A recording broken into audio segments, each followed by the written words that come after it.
ಖಾನಾಪುರ ರೈತರೇ ಹುಷಾರ್. ನಕಲಿ ದಾಖಲೆ ತಯಾರಿಸಿ ಸರ್ಕಾರದಿಂದ ಬಂದ ರೈತರ ಆಸ್ತಿಯಲ್ಲಿ ಬೇರೆ ಯಾರೊಬ್ಬರ ಹೆಸರು ದಾಖಲ್. ತಲಾಟೆ ಮತ್ತು ಕಂದಾಯ ನಿರೀಕ್ಷಕ ಮಂಜುನಾಥ್ ಮಾಂಗುಳಿ ಹಾಗೂ ಶಶಿಕಾಂತ್ ತಕ್ಕೇಕರ್ ಈ ಇಬ್ಬರು ಮಹಾನುಭಾವಿಗಳಿಂದ ಮೃತರ ಕುಟುಂಬದ ಜೀವಂತ ಸದಸ್ಯರ ದೃಢೀಕೃತ ಪ್ರಮಾಣ ಪತ್ರವನ್ನು ವಾರಸ್ದಾರರ ಪ್ರಮಾಣ ಪತ್ರವೆಂದು ಡುಕ್ಕರವಾಡಿ ಗ್ರಾಮದ ರೈತರ ಆಸ್ತಿಯ ಪಹಣಿ ಪತ್ರಿಕೆ ಆರ್ಟಿಸಿ ಉತ್ತರದಲ್ಲಿ ಹೆಸರು ದಾಖಲು ಮಾಡಿದ್ದಾರೆ.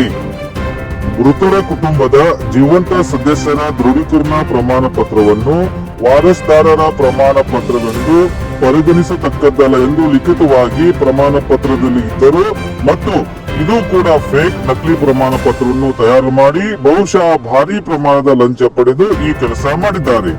ಆದ್ದರಿಂದ ಇಂಥ ಅಧಿಕಾರಿಗಳನ್ನು ಕೂಡಲೇ ಅಮಾನತುಗೊಳಿಸಿ ತಕ್ಕ ಪಾಠ ಕಲಿಸಬೇಕು.